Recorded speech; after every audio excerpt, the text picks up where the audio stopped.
Ndanezerewe cyane muri uyu mwanya Imana iduhaye, umwanya mwiza w'umugisha, kandi nshimye Imana kuko ikomeje kubana natwe muri gahunda zose z'amasengesho yacu cyangwa se z'iminsi y'ukwezi ko kwibohora cyangwa se guharanira kugira ubwigenge bw'ubuzima bwacu binyuze muri Yesu Kristo.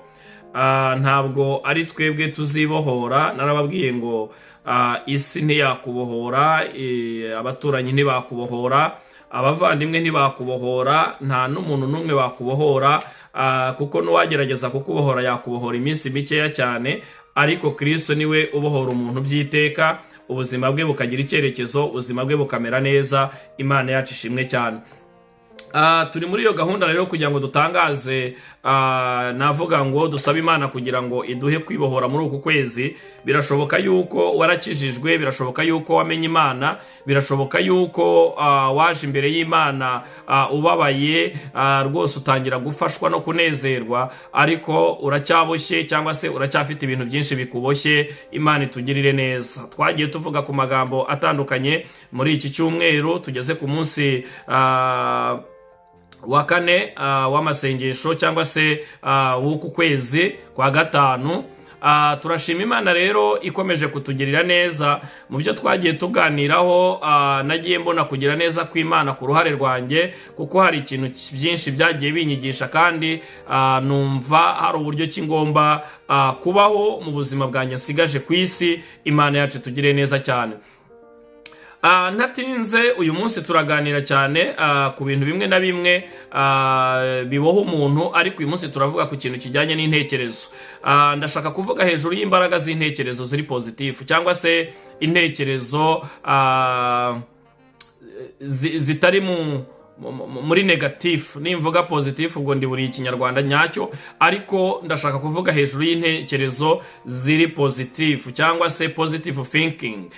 Intekerezo ziri pozitifu, imbaraga zazo nizo nshaka kugira ngo tuvugeho. Mu by'ukuri hari abantu benshi baboshywe n'intekerezo, intekerezo zabo rimwe na rimwe zabagize umugozi, bituma batabasha kugira liberation cyangwa se batabasha kugera ku nzozi zabo. Uyu munsi rero ndagira ngo tuganire kuri iryo jambo ry'intekerezo ziri pozitifu, kugira ngo nibura turebe nimba hari icyo Imana yadukorera, cyangwa se intekerezo zacu hari icyo zamara, kugira ngo nibura tubashe kwibohora ibyari bidufiteho ijambo nk'uko umunsi w'ejo twavuze. Imana itugire neza cyane. Mu by'ukuri ntabwo biba byoroshye, kandi bijya bigora cyane iyo tuvuze hejuru y'intekerezo cyangwa se intekerezo ziri pozitifu, nuko hari na negatifu. Hari intekerezo ziri negatifu, wenda turajya tuzivangaho gatoya, ariko uyu munsi ndashaka kugira ngo dutsindagire cyane ku ntekerezo ziri pozitifu. Iyo uvuze ku ntekerezo ziri pozitifu, ni ikintu kinini cyane, ni ikintu cyagutse. Ntekereza yuko umuntu atanavuga ngo asoze, cyangwa se atavuga ngo aheture. Ni birebire cyane, abahanga bagiye babivugaho cyane. Abahanga bagiye bavuga ku ijambo riri positive thinking, barivugaho ibintu byinshi bitandukanye. Ntabwo rero nshaka kugira ngo ndushe abo bantu babivuzeho, ahubwo nanjye nje kugira ngo ngira akantu gato mvugaho cyane, bitewe n'uyu mwanya w'amasengesho turimo, cyangwa se n'uku kwezi kw'amasengesho yo kwibohora. Imana itugire neza cyane. Hari umugabo umwe wigeze yavuga ngo Imana niyo ikontorora ibintu byose, kandi mu kuba ikontorora ibintu byose, intekerezo zanjye buri munsi zikwiye kujya zishima Imana, kuko nta yandi mahitamo. Uwo ni umugabo bita Arthur Kay, ni umuhanga cyane. Yavuzeho ayo magambo, aravuga ngo nimba Imana ikontorora ibintu byose, ngira ngo mwibuke ko na Yobu yabivuze, aravuga ngo muri 24 ngo ubwisumba byose cyangwa se ishobora byose imenya ibihe, niki gituma abayizi batamenya impinduka yayo. Uyu rero Aruturu nawe yavuze ngo iyaba nimba Imana ikontorora ibintu byose, njyewe icyo nsabwa mu buzima bwanjye bwa buri munsi, mu ntekerezo zanjye za buri munsi, ni ugushima Imana, ni ukwishima. Reka mubwire, yaba mu byiza yaba mu bibi, ni nako Bibiliya itubwira tujye duhora dushima Imana. Imana itugire neza cyane. Ubundi iyo ubyutse mu gitondo ntabwo nzi uko ubigenza, ntabwo nzi plani yawe y'umunsi uko ibihagaze, ntabwo nzi uburyo ki upanga imishinga yawe y'uwo munsi n'ibikorwa uri bukore, ariko ikintu cya mbere ugomba kumenya, ujye wishimira umunsi ugezemo imigisha Imana iguhaye. Wishimire uwo mugisha Imana iguhaye, intekerezo zawe zize mu kintu cyitwa gushima Imana kuko Imana iguhaye umugisha. Ubundi umuhanga witwa Jeremy niwe wavuze ngo, Jeremy Tayira niwe wavuze ngo ubundi ejo hashize twarapfuye kandi ejo hazaza ntago turavuka. Uyu munsi rero wishimire imigisha Imana iguhaye. Imana ishimwe cyane. Aho ni mu bintu bijyanye n'intekerezo cyangwa se n'imbaraga z'intekerezo. Mu by'ukuri abantu benshi bagenda babivugaho, kandi ndagira ngo nkubwire ngo uyu munsi nutekereza mu buryo buri positive, ndagira ngo nkubwire ngo uragera ku ntsinzi yawe. Imana iguha umugisha. Abayisiraheli bageze ku nyanja itukura, intekerezo zabo zibabana amasanduka. Zibabana amasanduka, zibabana uburyo bukomeye cyane. Baratangira kuvuga ngo twagomba turapfira ahangaha, Mose kuki watuzanye kugira ngo dupfire muri ibi bintu? Mbese nta mva zari mu Egiputa kugira ngo utuzane kugira ngo dupfire muri ubu butayu? Ariko Mose kuko yari afite positive thinking, yaravuze ngo nimutuze, izi ngabo z'abanyegiputa mubonye ntabwo muzongera kuzibona ukundi, kandi nubwo mutazongera kuzibona ukundi, Uwiteka ari bubarwanirire, namwe mwicecekere. Ari abantu benshi bashakuje mu bintu bitandukanye. Ubundi urasabwa ibintu bibi, urasabwa guceceka, ugasabwa no gutuza, ugasabwa no guhagarara. Nuvuga ngo Uwiteka ari bukarwanirire, icyo ni icya mbere, ariko nawe urasabwa ngo utuze, uceceke. Hari abantu bumva yuko gusakuza ariko gutabarwa cyane. Hari abantu bumva yuko nibavuga mbese donc intwaro yabo ya mbere nukugaragaza umubabaro wabo, nukugaragaza yuko mbese ngo jewe ibibazo biranyishe, ndakomerewe bra. Ariko reka nkubwire, mu kigeragezo ntawe isobanura nshuti yanjye. Mu ntekerezo, mu rugamba rw'intekerezo cyangwa se mu rugamba rwo muri mind habamo ibintu byinshi cyane. Ni nayo mpamvu nkwiginga kugira ngo uyu munsi mu byo utekereza byose bibe positive kuruta kuba negatifu. Imana itugirire neza cyane. Rero uyu munsi nkuko turi kuri iyo ntego, icyambere ndavuga nko ku bintu nka bine ngira ngo, cyangwa se bitanu gutyo. Icyambere, Yesu arabizi. Yesu arabizi. Ubwo ni ingingo ya mbere mvugaho muri cya kintu cyitwa imbaraga zo mu mitekerereze. Yesu azi imitekerereze yawe. Yesu azi imivugire yawe. Yesu azi ibyo ugambirira mu mutima wawe. Yesu azi ibyo ubayemo muri aka kanya. Arabizi struggle uri urahura nazo. Arabizi intambara uri urarwana. Arabizi cyane. Yesu arabizi. Kuva rero abizi, igihe kimwe Yesu ndabyibuka muri Mariko ibice 2 batubwira amagambo y'uburyo ki Yesu yakijije ikirema cyari gihetswe n'abantu 4. Noneho iyo ugeze ku murongo wa 8 hari amagambo Yesu banditse, Mariko yanditse, yaravuze ngo uwo mwanya Yesu amenya mu mutima we iby'abantu bari bicaye aho ngaho bibwira mu mitima yabo. Arababaza ati, niki gitumye mwibwira ibyo mu mitima yanyu? Reka mbabwire bagenzi, Yesu arabizi cyane. Arabizi kuri gutekereza yuko ubabaye. Birasaba iki rero? Birasaba mbere y'ibindi byose, mbere yuko ugera ku nzozi zawe, mbere yuko uza gukora ikintu runaka, birasaba ko umubwiza ukuri. Arabizi ibyo uri gutekereza. Wishaka kuvuga ngo Mana ngo urabibona, ngo rwose ngo nta kintu mfite, wamubwiye ko mubwire ko waburaye, mubwire ko ushonje, mubwire ko umwana bamwirukanye mu ishuri. Yesu warabizi cyane, wimuhisha rero. Hari abantu rero bafite indwara yo guhisha Yesu, bagahayidinga. Urabona iyo ubwiye umwana ati wampaye, ayigeta afata igipfunsi agahita ashyira inyuma akakwima. Hari abantu rero barwaye indwara yo mu mitekerereze bita guhisha Yesu.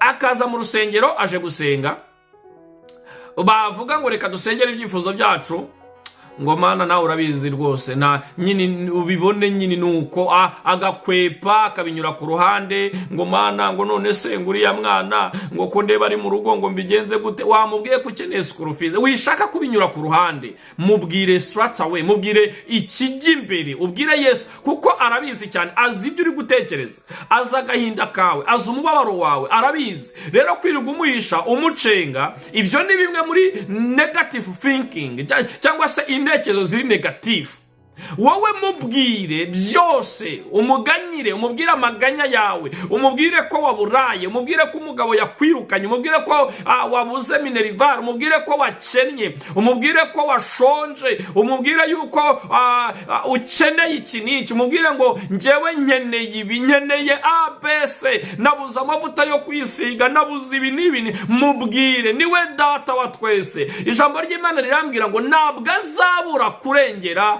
intore zayo zitakira kwa manywa na nijoro Imana ishimwe cyane reka tumubwire byose kuko yita kuri twe we mutima ubabaye ngwino kwa Yesu we mutima urushe ngwino umubwire amaganya yawe yita kuri wowe arakunda afasha abashavuye arakunda afasha abababaye Imana yacu ishimwe cyane rero Yesu arabizi ibiri mu bitekerezo byawe wishaka kumuhisha kuko numuhisha ntago bizatuma ubohoka mu bijyanye n'imitekerereze uzahora uri under thinking z'umwijima uzahora uri munsi y'ubutware bwa Satani uzahora uri munsi y'ikintu kivuga ngo none se uzahora muri complain ariko uyu munsi numubwira kuko arakuzi abasha kukugirira neza kandi abasha kugusubiza Imana ishimwe cyane hanyuma ikindi intekerezo ziri positive zigira ingaruka mu mutima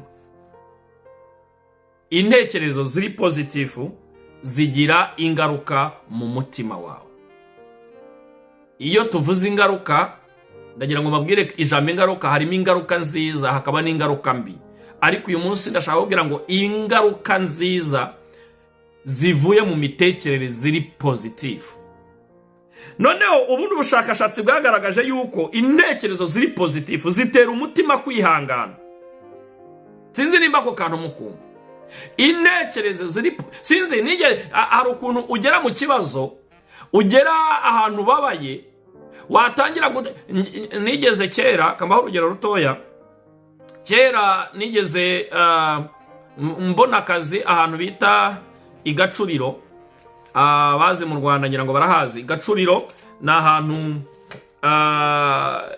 hari kubakwa amazu meza cyane ngira ngo nkuko nayogiye mu byo nize harimo ibintu by'ubwubatsi noneho icyo gihe ndagenda tukubaka amazu tukayubaka ibintu byose bikagenda neza ariko iyo utarahembwa icyo gihe ndavyibuka nari nkiri kuri tekere navaga igacuriro n'amaguru ndavyibuka navaga igacuriro n'amaguru nkamanuka nkaza hano Inyarutarama kuri za MTN nkamanuka nkakomeza nkamanuka hano ku Gisimenti nkamanuka nkagenda hano kuri Paperi Sonatibe nkazamuka nkamanuka nkagera ahantu bita Kicukiro hafi na munsi ya centre niho twabaga noneho kugira ngo urwo rugendo rundyohere byansabaga yuko nshaka sije iri positive kuko iyo natekerezaga sije iri negative nararuhaga cyane mu buryo bukomeye nafataga umwanya nkatekereza wenda urugero nkavuga ngo mu minsi iri imbere nzaba ndi umukire ufite amafaranga ufite imodoka zanjye ufite amazu yanjye noneho nkahita ndevelopa nk'iyo projet noneho nkagenda nyitekerezaho umuhanda wose ntabwo namenyaga uburyo kinageze Kicukiro kubera ko intekerezo zanjye zanteye kwihangana Imana ishimwe cyane rero intekerezo ziri positive zitera umutima kwihangana Imana ibaha umugisha rero hari abantu batekereza mu buryo bwa negative bigatuma n'umutima wuzura impagarara umutima ugahora uhagaze umutima ugahora ucitse intege umutima ugahora wumva urushe ariko nutekereza ibintu biri positive bya bindi byo kwiyaturiraho ikintu kivuga ngo njyewe icyakora koko nzagira gutya nzabu uyu umutima wawe uzahora wihanganye uvuge ngo nubwo bimeze gutya nubwo nshavuye nubwo ndi mu gahinda nubwo ndi mu bukene nubwo nta mafaranga nubwo ndi mu kigeragezo runaka ariko ndabona yuko ejo hanjye ari heza umutima wawe uzagumana ibyishimo uzahorana akanyamuneza ko kwihangana kuko intekerezo zawe zamaze kwaguka mu buryo buri positively Imana ishimwe cyane kandi umutima cyangwa se ikindi mu ntekerezo ziri positive zitera umutima kuba cyangwa se umutima n'intekerezo guhora biri strong, guhora bifite imba bikomeye bitanyeganyezwa n'umuraba. Nabahaye urugero ndababwira ngo Abayisiraheli bageze ku nyanja baravuze ngimva. Imitima yabo icyo gihe yananiwe no kwihangana kubera ko intekerezo zari negative. Ariko noneho wa mutima uhorana positive muri wo cyangwa se za ntekerezo zihorana positive bitera umutima bigatera n'imitekerereze yawe guhora iri strong. Uzajya uhora utekereza byagutse, uzajya uhora reka baho urugero ku bantu b'abacuruzi. Umucuruzi iyo acuruza, ko nanjye nagerageje gucuruza nabonye uburyo kibimera. Umucuruzi, reka dufate wenda umucuruzi w'inyanya cyangwa se inanasi, reka mvuge inanasi kuko nizo nabanje gucuruzaho mbere. Noneho iyo acuruje izo nanasi, igihe kiragera iyo agiye kugisha inama mugenzi we cyangwa se undi muntu, akagenda akagisha inama umuntu ucuruza inanasi cyangwa se ucuruza wenda reka tureke inanasi noneho ucuruza inyanya, inama azamugira ya mbere azamugira inama yo kuvuga ngo inyanya zirunguka, inyanya zifite amafaranga, inyanya rwose ni business, cyangwa se botike ni business ikomeye rwose, kubera ko intekerezo ziwe zirangirira kuri botike. Wa undi ucuruza botike niho yumva nyine ubuzima ari ubwo, aracuruza botike, niko intekerezo ziwe zimeze. Noneho muri kwa gutekereza mu buryo buri aho ngaho yumva ko mbese yageze yajya byarangiye. Iyo rero ugiye kugisha inama wa muntu ucuruza botike, tuvuge nawe urashaka kwinjira muri business, azakugira inama yo gukora botike kuko nibyo intekerezo ziwe zingana. Icyo gihe rero ndagira ngo nkubwire ngo nimba ushaka kwaguka mu buryo bw'imitekerereze, wigisha inama abo bita middle classes cyangwa se abantu bona muri level imwe. Buriya umunyonzi agishije inama umunyonzi azamugira inama y'uko igare rigira amafaranga. Umuntu ucuruza ikarito bazakugira inama y'uko ikarito igira amafaranga, simbi akanyira yagira mu rugero rwayo. Umuntu ucuruza agataro azakubwira ati iyo niyo business ya mbere. Yes, kuri we ni business, ariko niba ushaka kugira ngo utere imbere waguke cyane, gisha inama umuntu ufite uruganda. We azakugira inama y'intekerezo ziri open cyane, zifungutse, akubwira ati kugera ku ruganda uzahera ABCD ugeze aha n'aha. Icyo gihe intekerezo zawe zizaguka. Hari abantu ujya kubona ngo bagiye kugisha inama, bakagisha inama abantu bari kuri the same level, bari ku rugero rumwe. Iyo nama ntabwo ari mbisi inyanze, ariko akenshi iyo nama mu bijyanye n'iterambere nta kintu igufasha, kuko niko level yabyo ingana, niko level y'imitekerereze ingana. Ariko niba ushaka kugira ngo utekereze cyane, umutima wawe strong, intekerezo zawe zore strong, gira thinking ziri positive, ugira intekerezo ziri positive, ugisha inama abantu bamaze kugera kuri level kurenzeho. Uyu munsi urugero, nimba nyeneye inama, reka dufate urugero rwa hafi mu bijyanye n'ibi bya ministry n'urugero.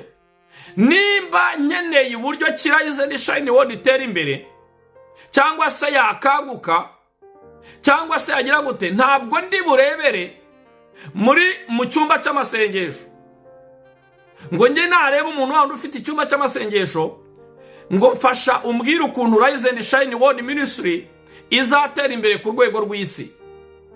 Nta kintu azamarira, azambwira ati buriya reka nkwereke icyatuma iyo Rise and Shine World itera imbere, shyiraho abakumirizi babwira abantu ngo kwihana nutihana. Donc arangira inama z'icyumba cy'amasengesho, kandi nabwo ntabwo ibyo ari bibi, simbihakanye ko izo nama atari nziza, ariko zingana na level yazo. Ahubwo nzashaka babandi bafite ministries zabaye international cyane, mubwire ngo mbese kugira ngo ugere kuri success y'iyi ministry wabigenje ute, watangiye ute, wabikoze gute, ese niyihe nama wampa kuri Rise and Shine World, byagenda gute. nuko bizaba bimeze. Icyo gihe intekerezo azama zizaba zagutse cyane kuruta wa wundi dusangiye akabisi n'agahiye, kuruta wa wundi ufite icyo nakita groupe de prière. Bivuze ngo mbere yuko ushaka kwaguka cyane, banza uprojete mu myaka iri imbere. Projeta cyane kuko hari abantu dufite intekerezo ziresha nuko tungana, zigarukiye uyu munsi gusa. Ukaba umeze nka bya bindi ngo akanyoni karitse ku nzira, nuko kaba kameze nyine. Napfa nakira simbizi, ariko ndajya nkubwire ngo nimba ushaka kugira ngo uzagere ku nzozi zawe, uzabohoke, gira intekerezo ziprojeta mu myaka. Abanyamerika bagira ikintu cya saving y'imyaka myinshi cyane iri imbere. Kandi na Yosefu mu Egiputa, icyatumye inzara itakubita abanyegiputa nuko yabakoreye ijambo bita savings. Ni naho ibintu bya saving byaturutse kuri fenomene ya Joseph, kubera ko ya saving y'igihugu imyaka iri imbere. Ni nayo mpamvu mu mabanka batwigisha ngo mugerageze gusavinga amafaranga yanyu, nuko baba badutoza gusavingira ejo hazaza urubyaro rwacu, abazadukomokaho ndetse n'ibindi byinshi. Abaswa rero mu mitekerereze, cyangwa se abantu bafite intekerezo ziciriritse, batekereza iby'ako kanya. Ubwo ndavuga mu buzima busanzwe no mu buzima bwa mwuka, batekereza by'ako kanya, kuko iyo turamutse dutekereje iby'aka kanya, ntabwo tumenya neza ko tuzatura mu gihugu cy'ijuru, kubera ko intekerezo zacu zigomba kurenga nonaha ahubwo zikajya mu gihugu cyo mu ijuru. Kavuga ngo nzabana n'Imana data wa twese, nzaririmbana n'Imana. Donc intekerezo zawe zikarenga cyane situasiyo ubayemo y'aka kanya. Hari abantu bafata intekerezo zabo zikaguma kuri situasiyo, zikaguma kuri level y'ubwo buzima, zikaguma njyewe urugero ukaba uriri gutaha amakwe y'abandi, urabambarira, ugejeje ku myaka 35, mbese wahinduye statement, wahinduye ubuzima, usigaye uvuga ngo reka ngo gushaka ntago bikiri ngombwa. Wambabariye ukabwiza Imana kuri ko Yesu abizi, kwabwa ati reka ndabizi Imana, ndashaka umugabo, ndashaka umugore. Uragenda wambariye abandi rwose. Umuntu yakubaza atari kuzajya uhora wirirwa wambariye abandi, ugavuga ngo gushaka sirajya. Ibyo wenda turabigarukaho ku mbaraga z'ururimi. Uragira ngo hari ngo nago bikiri ngombwa ngo muri iki kinyejana. Wavuze ko wabuze icyo uvuga kubera ko ntushaka donc uri gushaka guhidinga your feelings, uri urahisha amaranga mutima yawe, ariko ntabwo ari byo. Bibwire Yesu byose arabizi. So rero mu ntekerezo ziri positive zitera umutima, zigatera n'umubiri wawe n'intekerezo zawe kuba strong. Imana itugiriye neza cyane, kandi bigatuma muri wowe cyangwa se hari ibintu byinshi intekerezo ziri positive zirinda mu buryo biological cyangwa se mu bijyanye na medical science. Bikurinda ibintu bya pressure iyo ufite intekerezo ziri positive. Stress zirashira, stress ziragabanuka. Ariko iyo uhora n'umutima uhagaze, umutima wuzuye. Mu Migani igice cya 17 umurongo wa 22 havanga umutima unezerewe ni umuti mwiza. Umutima unezerewe ni umuti mwiza. Donc umutima ufite positive thinking ni umuti, it's a medicine, ni umuti mwiza. Imana itugire neza cyane. Wowe ntabwo nzi situation uri kunyuramo, ntabwo nzi ibibazo ufite muri aka kanya, ariko umutima wawe nunezerwe, nugira intekerezo zagutse ziri positive, bizaba ari umuti mwiza ku buzima bwawe. Ni umuti wa stress, ni umuti wa pressure, ni umuti w'ibibazo byose. Wowe gira intekerezo ziri positive urebe. Ariko umva noneho nkubwire, umutima ubabaye bajya bangujugunya amahoro yawe. Ariko Salomo yandika muri Imigani igice cya 17 umurongo wa 22 yaravuze ngo umutima ubabaye utera umubiri konda ni kunanuka kw'amagufa. utera umubiri gushira. Umutima ubabaye uzabireba umuntu wababaye ahorana umushiha, ahorana intonganya, ahorana isura ikarishe, ahorana ananutse, stress ziramwica akananuka agashiraho. Wamara gushiraho bakajya bavuga ngo yararwaye. Ariko umva nkubwire, umutima unezerewe, umutima wuzuyemo ibyishimo, umutima wuzuyemo intekerezo zagutse, umutima wuzuyemo kuvuga ngo nzagera kuri ibi, umutima wuzuyemo nzajya mu ijuru, umutima wuzuyemo ibyerekezo bifatika biri negatifu, hatuzuyemo inzangano, hatuzuyemo amacakubiri, hatuzuyemo kuvuga bagenzi be, hatuzuyemo ibyo myaku n'imikoshi, uhora n'umunezero kandi utera umutima akanyamuneza. Bene uwo mutima rero ndagira ngo mbabwize ukuri, ndawukwifuriza uyu munsi kugira ngo ugire intekerezo zagutse, ugire intekerezo ziri positive, kuko bizatuma umutima wawe uhorana ibyishimo. Ariko nugira umutima ubabaye, ndagira ngo nkubwire ngo amagufa azawuma cyangwa se azakonda, kukonda kwa mifupa, kunanuka kw'imigufa cyangwa se kwa magufa y'ubuzima bwawe, ugatakaza ibiro kandi uzize iki? Uzize kugira intekerezo ziciriritse. Mane tugire neza cyane. Ikindi, hari imbaraga z'ururimi mu bijyanye n'imitekerereze ya muntu. Hari imbaraga z'ururimi. Imbaraga z'ururimi, reka mbabwire, ururimi ntabwo nshaka kuruvugaho ibintu byinshi kuko turaruzi, rurica rukanakiza.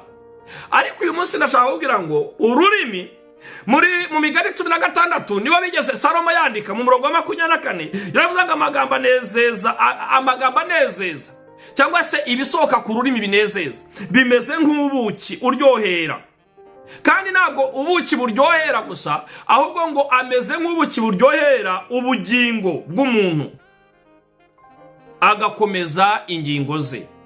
Ayo magambo meza, uzi umuntu yakubwira neza, uhita wumva umutima uranezerewe. Uzi umuntu ugeze nko mu rugo, tuvugiye uyu ufite nk'umufasha wawe cyangwa umutware wawe akakwakiza neza, uhita wumva ubugingo bwawe bususurutse. Wenda birashoboka yuko wiriwe muri stress, birashoboka ko mu kazi bakumereye nabi, birashoboka wenda ugataha ugasanga umwana yagutegereje akavuga ati daddy, mami, how was your day, umunsi wawe wagenze ute? Uhita wumva uryohewe, mbe bimeze nk'ubuki. Rero mu mitekerereze, mu mbaraga z'imitekerereze habamo n'ururimi, kuko ururimi rusohora ibyo ruri gutekereza ako kanya. Urabona iyo abantu bajya bakubwira ngo ndaguha iki ntafite muri aka kanya, burya nuzabona umuntu akubwira nabi, nuko mu mitekerereze yamaje gusetingamo inabi muri we. Nubona umuntu akuvuga akagenda akagusebya hirya no hino, uzamenye ko imitekerereze yiwe iciriritse, iraciriritse cyane. Ubundi umuntu ufite imitekerereze ikuze yagutse nta mwanya yabona wo kujya kuvuga bagenzi be, kuko waba uratekereza ibintu byagutse muri we, bifitiye umumaro umutima we, bifitiye umumaro famiye ye, bifitiye umumaro ubugingo bwe. Ariko waba uzafata umwanya akakuvuga, akajya kugusebya, akajya kugutaramaho, uzamenye ko intekerezo ziwe ziciriritse, kandi ubwenge bwiwe akenshi uba wabupima ku kayiko, niko bajya bavuga. Ntabwo abafite, kuko umunyabwenge mwiza ahora atekereza iterambere, ntahora atekereza negatifu, ntahora atekereza ibicantege ku bandi. Hari abantu bajya baza, urugero mu rusengero, yahagera yabona ngo urusengero ngo ndabona ngo harimo abantu ngo 10, 5, 100, 20, ngaba ibintu byarakomeye, ngo bose ngo baracyasenga iki, ngapungo yewe ngo n'ubundi ngo bizahirima, ibintu nk'ibyo ngibyo. Uwo muntu aba afite intekerezo z'ubwana, aba afite intekerezo z'ubwana mu gakiza, aba afite intekerezo abaciriritse mu yandi magambo. Biragoye rero kubana n'umuntu uciriritse nk'uwo nguwo, kuko nta kintu yakumarira muri rusange, nta naho yazakugeza, kuko abaciriritse. Ubundi Bibiliya ivuga ngo ntukishimire ikibi kwa mugenzi wawe. Ubundi uhora ahubwo wakagombye gutekereza ngo njyewe se uyu muntu cyangwa se iyi eglise kuki ndebiri irasubira inyuma, what can I do? Ni iki nakora kugira ngo nyifashe kugira ngo itere imbere? Ariko iyo ugiye ukayikina ku mubyimba, uba uciriritse muri mind, uba ufite za ntekerezo zipfuye. Ariko uyu munsi ndagira nkubwire ngo ahubwo ugomba gutekereza ngo reka twifate urugero kuri ministry yacu. Ugomba gutangira ugatekereza iyi ministeri kugira ngo igere ku rwego rushimishije, what can I do? Nakora iki, nabigenza gute? ese hakorwa iki, bigende gute, tubigenze gute, tuyisengere gute, ndare mu butayu gute? Kandi iyi ministeri ndabona mu myaka 5 iri imbere izaba ifite amavuriro, izaba ifite insengero, izaba ifite amashuri akomeye, izaba ifite ibibuga bikomeye, izaba ifite amagence de voyage, izaba ifite amafamu, izaba ifite abakristo benshi, izaba ifite ibikorwa bitandukanye byinshi cyane. Noneho wamara kugira iryo yerekwa rimeze gutyo ry'intekerezo ziri positive, kavuga ngo wenda icyo kufightinga turakigeraho mu kanya, ukagerageza kuvuga ngo njyewe hari uburyo nshaka kwaguka. Mu Migani 18 umurongo wa 21 yaravuze ngo ururimi nirwo rwica kandi nirwo rukiza, burya barukunda ngo bazatungwa n'icyo ruzana. Hari igihe umuntu yangana akavuga ibintu bipfuye, akagerageza kuvuga ngo yego ndabona iki kintu kitazatera imbere, ndabona ibi nibi bitazatera imbere, cyangwa se nawe ukiyaturira ukavuga ngo ngiye ndabona ntazatera imbere, ngiye ururimi rwawe rukabyatura. Umva, ngabakunda gukoresha ururimi bazatungwa nabyo. Imana itugire neza cyane. Niwe yaturiraho ibiri negatifu uzahinduka negatifu. Imana nuyifata nk'inyantege nke izaza nk'inyantege nke, ariko uyu munsi ndagira ngo uyifate nk'ikomeye. Bagenzi, rwana intambara y'imitekerereze. Imana itugire neza cyane. Sinzi ibihe urimo, ntabwo nzi ibyo uri gutekereza muri uyu mwanya. Nimba urwaye uri gutekereza iki? Ntabwo uri kureba amasanduku imbere yawe. Nimba wakennye uri gutekereza iki? Nuri kuvanga Imana yanyibagiwe. Nimba wabuze ibyo kwambara n'ibyo kurya, ntabwo uri gutekereza iki? Nimba ubona ibintu bitagenda neza byacankaranye, uri gutekereza iki? Uyu munsi ndagira nkubwire ngo hari abantu baboshywe n'intekerezo zabo. Ezo twari turavuga ngo hari abantu baboshywe nuko gakondo cyangwa se kavukire karande, bakavuga ngo njyewe iwacu twabayeho muri ubuzima, iwacu njyewe iwacu ntituvugirwamo. Nimba utavugirwamo mu rusengero, kuki uzanye ukumva yuko utavugirwamo? Intekerezo zawe zamaze kuba affected n'ibitekerezo biri negative. Ngo njyewe iwacu ntabwo tuvugirwamo, ngo njyewe iwacu turi ibishegabo, ngo masengero ngo yari igishegabo cyane, ngo njyewe ngo nanjye ubu ngubu reka ngo simvugirwamo, njyewe ngo ntabwo wanzanaho ibyo ngibyo. Yo, Imana ikugirire neza. Ibyo ni imitekerereze iciriritse. Sinabura kubivuga ko ari imitekerereze iciriritse. Nimba warasogongeye ukumva ko Yesu agira neza, ukamwegera nk'ibuye ryabaye irikomeza imfuruka, ntabwo haba mu nzu y'Imana haba hakiri ubushegabo, mu nzu y'Imana ntabwo haba hakiri simvugirwamo, mu nzu y'Imana ni haba hari icyakiri kivuga ngo iwacu ngo twebwe ngo tugira ingeso yo kunena. Ibyo ni ibyawe. Mu nzu y'Imana ntabwo bikora. Ntabwo haba ari icyakiri kivuga ngo njyewe iwacu turi Abahutu, ntabwo nkorana n'Abatutsi, cyangwa ngo turi Abatutsi sinkorana n'Abahutu. Ibyo ntibikora. Iyo wamenye Imana, abantu bafite intekerezo iciriritse bahorana muri ibyo bintu.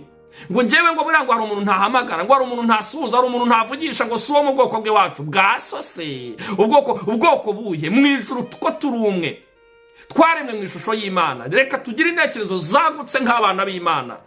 Imana itugire neza cyane. Ntabwo nzi ibyo uri kunyura mu mugenzi, ngo njye hari umuntu ntasura, ngo si uwo mu bwoko bw'iwacu, ngo rwose ngo buriya ngo ndanamureba nkumva isese miranyishe, ngo njye ngo buriya ngo icyakubwira umujinya wo mu muryango twagiraga, ngo buriya ngo yibeshye gato namubera nk'isarabwayi. Ntabwo urahinduka, ntabwo uramenya Imana. Imitekerereze yawe iracyari hasi. Mu gukura ko mu mwuka ugomba guhera no mu mitekerereze yawe. Uyu munsi ntabwo nzi situation uri gucamo muri aka kanya. Imana itugire neza cyane. Hanyuma ikindi, muri ibi bintu bijyanye n'intekerezo za positive, ni igihe uyu munsi niho mvuga wowe uri kunyumva neza amatwi, ni igihe cyo kwinjira mu ntambara noneho zo kurwana n'imitekerereze yawe. Ni igihe cyo, iyo usomye mu Bafilipi ibice 8 hari amagambo bakubwira, ni ukuvuga ngo fata intambara, rwana intambara, gira icyo urwana nacyo. Nimba urugero ufite intekerezo zikinisha, rwana n'izo ntekerezo. Ubundi hari ibintu wowe utizaniye, ariko hari n'ibyo wizanira. Rwana urugero, biroroshye cyane kureka inzoga, biroroshye cyane kureka ubusambanyi, biroroshye cyane kureka itabi, biroroshye, yes biroroshye. Ariko nimba ari ugushaka, ntabwo ari wowe uzashaka, kuko si wowe wabyizaniye. ntabwo ari wowe uzaterura umugabo ngo umwiterekeho, niwishingira uzaba wicira inzira. Nimba ari amafaranga, ntabwo ari wowe uzizanira amafaranga, wenda ushobora kuba ukora buri munsi rwose ariko ntubone umugisha, ntabwo ibyo biguturukaho. Nimba ari iki n'iki, hari ibyo ushoboye kuba wahindura aka kanya mu mitekerereze yawe, ariko si ubu urugero, ntabwo wahindura akarenge kajyana inabi, ntabwo wahindura irari ry'ubusambanyi rikakuvamo, ntabwo wahindura irari ry'inzoga n'itabi rikakuvamo. Uziko ari abantu usanga inzoga bakubwira ati njyewe ndi umukristo, yagera ahantu bavuga inzoga akajya areba ku ruhande akavuga ati oya, akareba ku ruhande rwose pe ntanazivugeho kuko arabizi ko zifite muri firigo za wayini. Hari abantu bajya bansetsa cyane b'Iburayi na ngo bafite za wayini zibamara stress. Reka nkubwire, ntago wayini mara stress, ahubwo igutera imyaku, urumva? Kuko icyambere uranyweye wayini kugira ngo stress zishire, ariko wayini mu gitondo urabyuka ufite hangover wenda n'urugero, ndetse niyo wayini yagushizemo ariko stress zo ntaho zagiye. Reka kubwira umuntu umara stress ni Kristo wenyine. Imana ishimwe cyane no kugira intekerezo ziri positive ni wowe.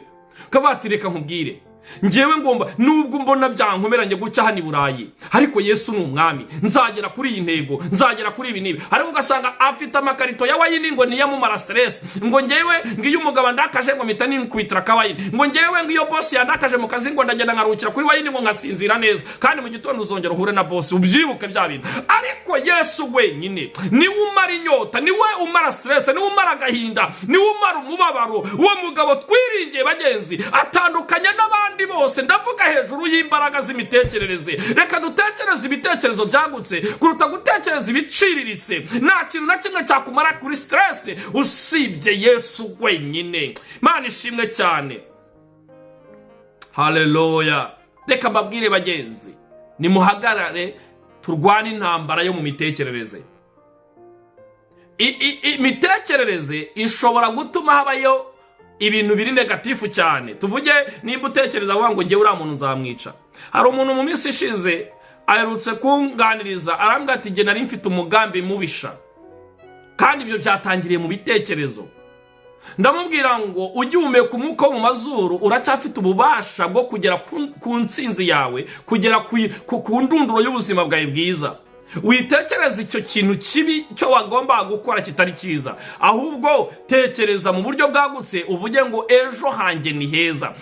Paulo yandikiye Abaroma mu bice 8 arababwira ngo mbonye yuko imibabaro y'iki gihe idakwiye kugeranywa n'ubwiza buzayishurwa. Imana ishimwe cyane. We yaprojectaga imbere cyane akavuga ngo nubwo ku ngoma ya Nero tubabaye, kuri Empire Romaine tubabaye, ubuzima bushaririye, bariho turicwa, turatukwa, turagenda nabi, ariko nzi neza ko ejo hanjye, nzi neza ko iyi mibabaro turimo idakwiye kugeranywa n'ubwiza Kristo yaduhishiye. Imana ishimwe cyane. Ese uri gutekereza ute muri aka kanya?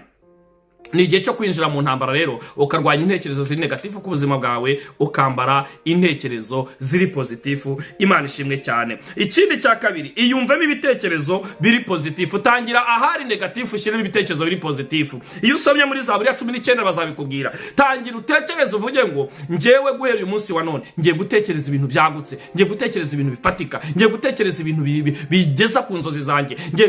Wikumva yuko wowe nta kintu uzageraho, wikumva ko intekerezo zawe nta kintu zabyara, kuko ahari ubushake haba hari no gushobora. Iyo uhora watura ibyiza, iyo uhora wiyaturiraho umugisha, iyo uhora wiyaturiraho amahoro, byanga bikunda uyageraho. Ariko iyo uhora wiyaturiraho ibintu biciriritse, ibintu bya nta kigenda biri negatifu, birangira n'ubundi urangiye burundu, ntugere ku nzozi zawe. Turiho turibohora, ariko reka tubohoke no mu mitekerereze.